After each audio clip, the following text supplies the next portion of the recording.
অবস্থান করছি ঢাকার ধামরাইয়ের ঐতিহ্যবাহী এই রথযাত্রা। সেই রথটার ঠিক সামনে আষাঢ় মাসের শুক্লা পক্ষের দ্বিতীয়া তিথি অনুযায়ী যে উপলক্ষে যে রথযাত্রা অনুষ্ঠানটি অনুষ্ঠিত হয়, সেই রথ কিন্তু আজ 16 জুলাই বৃহস্পতিবার বিকেলে আনুষ্ঠানিক যাত্রা শুরু করবে।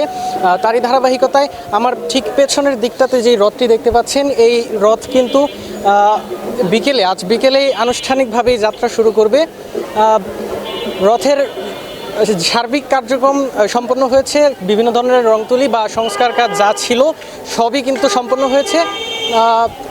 আমরা দেখেছি সকাল থেকে বিভিন্ন এলাকা থেকে দর্শনার্থীরা এখানে ছুটে এসেছেন। তো সময় যত গড়াবে বা রথ টানের যেই সময়টা, সেই সময় যত আগাবে, দর্শনার্থীরা ততই এখানে এসে ভিড় জমাবে। এবং প্রতি বছরের নেই এবারও কিন্তু ঠিক ওই সময়টাতেই রথ টান দেওয়া হবে। আমরা দর্শনার্থীদের সঙ্গে কথা বলার চেষ্টা করব। ভালোই দেখছি, আসলে খুব মনটা ভালো লাগতেছে। এখানে আমাদের প্রধান ধর্মীয় উৎসব এই রথযাত্রা, ধামরাই শ্রী শ্রী জগন্নাথ দেবের রথযাত্রায় এখানে অনেক লোক সমাগম ঘটে। এখন সবাই মিষ্টি কলা দিচ্ছে। আপনার বিকাল 3টার পরে এখানে আপনার সবাই দড়ি রান দেবে, অনেক ভক্ত সমাগম হবে।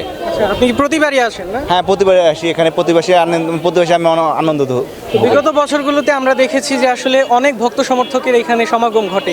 এবছর কি আসলে তার থেকেও বেশি? হ্যাঁ, এবার বেশি হবে। এখন থেকে না, বিকেল মানে দুপুর পরে থেকে বেশি হবে। তো এই রথযাত্রাটি কয়দিন থাকবে এখানে? আজকে রথযাত্রা হবে, আর আগামী শুক্রবারে উল্টো রথযাত্রা হবে। তারপরেই শেষ? তারপর শেষ। মেলা থাকে 1 মাস মতো, মেলা থাকে এখানে। আপনি তো স্বেচ্ছাসেবক, মেলার সার্বিক পরিস্থিতি বিবেচনায় আপনার ভূমিকা কি থাকবে? আমাদের এই 400 বছরের এই রথ প্রায় বিগত 400 বছর ধরে হয়ে আসছে। আমাদের এখানের প্রায় 200-র মতন আমরা স্বেচ্ছাসেবক কাজ করতেছি। ইভেন কি গত বছর আমরা এখানে কাজ করছি, এবারও কাজ করতেছি।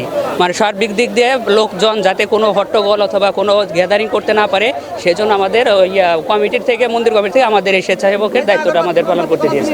তো এই রথযাত্রা উপলক্ষে কিন্তু দেশের বিভিন্ন প্রান্ত থেকে দর্শনার্থীরা এখানে ছুটে এসেছেন। তো আসলে আপনি কোথা থেকে এসেছেন? গাজীপুর থেকে? হ্যাঁ। প্রতিবারই কি আসা হয় নাকি? না, এই প্রথমবার আসছি। তো কেমন দেখছেন সার্বিক পরিস্থিতি? ভালো। তো আমরা যেমনটি দেখতে পাচ্ছি, রথের ঠিক এইখানে সামনেরটাতেই বিভিন্ন ধরনের কলা, তারপরে মোমবাতি, তারপরে আরও চিনি কলা যা আছে সবগুলোই বিক্রি করা হচ্ছে। আমরা আসলে দোকানীদের সাথে কথা বলার চেষ্টা করব যে তারা আসলে এগুলো কেন বিক্রি করছে, এগুলো কেন বিক্রি করা হচ্ছে এখানে।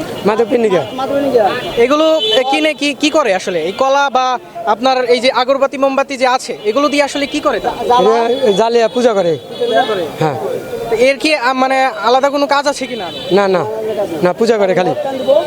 এগুলো ছাড়া কি আসলে পূজা সম্পন্ন হয় না? না, এটি দেওয়ার লাগবো। এটা কি বাধ্যতামূলক? হ্যাঁ। মোটামুটি আপনারা যে বিক্রি করছেন, কেমন দরে বিক্রি করছেন? 10 টাকা পিস। আমরা আরেকজনের সঙ্গে কথা বলার চেষ্টা করব। তো এই যে আগরবাতি মোমবাতি বা কলা যে বিক্রি হচ্ছে, এই কলা কি আসলে খাওয়ার জন্য নাকি শুধুমাত্র পূজা করার জন্য? পূজা করার জন্য। এলা রথের মধ্যে প্রণাম করে যার মনের বাসনা পূর্ণ হয়। এগুলো ওখানে দিলে কি মনের বাসনা পূর্ণ হয়, এই বিশ্বাস কি আপনারা করেন নাকি? হ্যাঁ, এখানে মনের বাসনা পূর্ণ হয়, যার যার ইচ্ছা মনের বাসনা পূর্ণ হয়। তো যেমনটি শুনতে পাচ্ছিলেন, দোকানিরা বলছিলেন যে এই কলা বা আগরবাতি মোমবাতি যা আছে এগুলো রথের মধ্যে দিলে তাদের মনোবাসনা পূর্ণ হয়। এই বিশ্বাস থেকেই আসলে তারা এগুলো কিনে তারপরে পূজা উৎসব। তো নিরাপত্তা বিষয় নিয়ে যদি একটু বলতে চাই, নিরাপত্তা এই রথযাত্রা অনুষ্ঠানের সার্বিক ব্যবস্থাপনা নিয়ে প্রশাসন কিন্তু নিরাপত্তা বিষয়ে সর্বদা সতর্ক রয়েছে। আমরা কথা বলেছি পুলিশ, বিভিন্ন আইনশৃঙ্খলা বাহিনী বা স্বেচ্ছাসেবক যারা রয়েছে, তারা কিন্তু সর্বদাই পুরো এলাকা জুড়েই তদারকি করছেন। তো এই ছিল ধামরাই রথযাত্রা থেকে আমার কাছে সর্বশেষ।